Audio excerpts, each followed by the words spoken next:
Kaninang umaga, pagising ko, hinalikan ako ng misis ko at sinabi niyang, I love you. Ang corny namin, no? 7 taon na kaming mag-asawa, araw-araw pa rin, nagsasabi kami ng I love you sa isa't isa. Kasi may mga salitang hindi pwedeng maluma, magpakailan pa man. Katulad ng 7 palabras or 7 last words. Alam niyo, pinauso pa to ng 12th century ng mga paring Franciscano. Taon-taon, pinagninilay-nilayan natin to at pinakikinggan at sinasabi, ano kaya ang ibig sabihin sa aking buhay? Yun ang gagawin natin ngayon. Pag sinabi mong huling habilin ng isang tao bago mamatay, mahalaga yun, napakahalaga. Naalala ko yung binisita ko yung isang kaibigan ko sa bahay niya. Nakapark sa garahe niya, isang lumang-lumang kotse. Ang daming kalawang. Tinanong ko yung kaibigan ko, Brad, bakit may kotse ka dito na napakaluma? Sinabi niya, ay naku bo, 20 years ago, bago namatay yung tatay ko, hinawakan niya yung kamay ko, tiningnan niya ako at sinabi niya, anak, wag mong ibenta yung aking kotse. Kaya yan bo, hanggang ngayon, nandiyan pa rin nakapark sa garahe. Ang huling habilin ng isang tao, mahalagang mahalaga, hindi pwedeng baliin, hindi pwedeng baliwalain. Ang huling habilin ni Kristo. Alam mo kung gagawin mo isang mensahe lang, simple lang eh. Parang isang kaibigan na bago mamatay sinasabi niyang, huwag mo ko kalimutan, mahal na mahal kita. Maski anong mangyari sa iyo, maski anong bagyo, tsunami, o fiscal crisis, o gera man, mahal na mahal kita, hindi kita pababayaan. Sama-sama natin pakinggan muli ang huling habilin ni Jesus.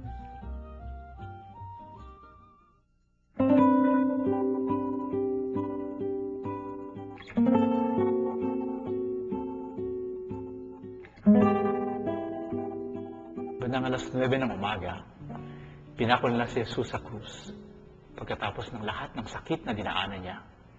Pagkakanulo sa kanya ng kanyang matalik na kaibigan, ang pag-alipusta sa kanyang pagkatao ng mga pinuno ng Israel, ang pagpasa ng mabigat na krus, at ngayon ang pagkapako sa krus. Madaling isipin sana na mamutawi sa kanyang mga labi ang galit. Subalit ang unang salita ni Jesus sa krus ay kapatawaran. Kumbaga pagtanggap. Ama, patawarin mo sila. Hindi na alam ang kanilang ginagawa.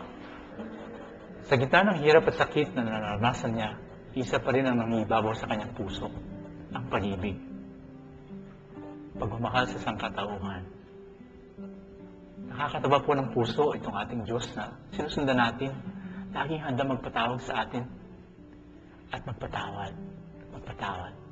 Ano man ang nagawa natin, ano man ang ating nakaraan, mahirap magpatawad. Lalo't labis kang saktan. Mahirap magpatawad dahil mahirap daw makalimot. Kaya't marami sa atin, mas pipiliin pa magpaalipin sa alaala, parang bilanggo ng nakaraan. Sa hapdi ng mapapait nating nakaranasan, mahilig na tayong magtanim, hindi ng halaman, mahogani o kung ano man, no? Kundi sama ng loob. Subalit kailangan nating matutunan magpatawad sa isa't isa. Tayo'y magkakapatid para ganoon. Kung hangad natin ang kapayapaan, ay isang bagong simula para sa ating mundo, para sa ating buhay. Paano ka ba magpatawad? Una, hindi niya binubura itong ating sama ng loob. Inaamin niya yon. At patuloy ang pagakbang at susubukan nating unawain ang taong nakasakit sa atin. Tulad natin marupok at makasalanan din sila. Ni Jesus. Marunong daw magmahal ng taong nakaranas ng kapatawaran.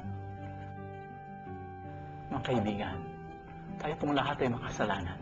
At sa krus ay natamo natin ang kapatawaran ng Diyos. Sa katunayan ito ang ating pinakakapayapaan. At kung lagi nating bubuhayin ito sa ating puso't isipan, matututunan din nating magmahal ng tulad ng pagmamahal niya sa atin. Isang pag-ibig na laging handang magpatawad. Sa panahon ito ng Semana Santa, pwede ba nating subukang itaas sa Diyos ang mga taong nakasakit sa atin? At nangangailangan ng ating patawad? Parang sinasabi natin, parang sinusuko natin yung mga taong nakasakit sa atin. Itaas din natin sa Diyos ang mga bahagi ng ating sarili, ng ating buhay na nangangailangan ng kanyang kapatawaran. Kumbaga parang may sugat na nangangailangan ng paghilom, nangangailangan ng pag-ibig ng Diyos. O Jesus, ilumin mo aking sukatang puso ng aking mahango. Kapwa kong kasimbigo,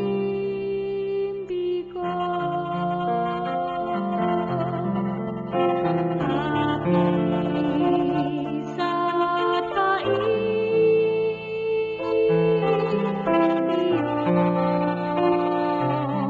patanisin at agad ang sakit ng magning na sarigid. O Jesus, ilumin mo aking sukatang puso ng aking mahango.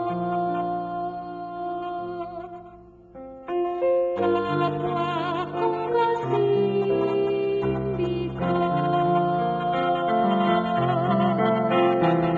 aking sugatang diwa't katawan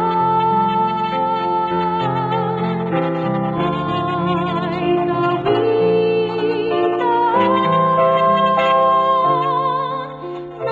iyong kaligtasan. O Jesus, ilumin mo aking sukatang puso ng aking mahango. Kapwa kong kasimbigo.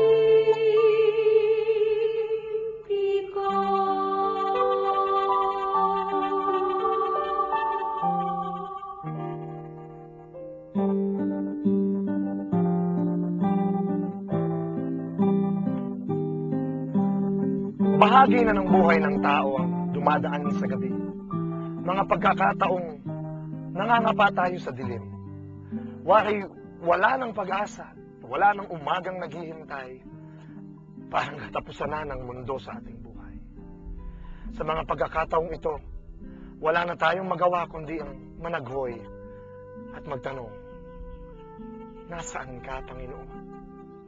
Bakit mo ako pinabayaan? Alam niyo, ilang beses ko na ding tinanong sa buhay ko yan. Subalit ang hindi ko malimutan ay nung tinanong ko ang mga tanong na yan nung ako'y nagkasakit. Ako yung lalaking dinudugo. Nung una hindi ko pinansin.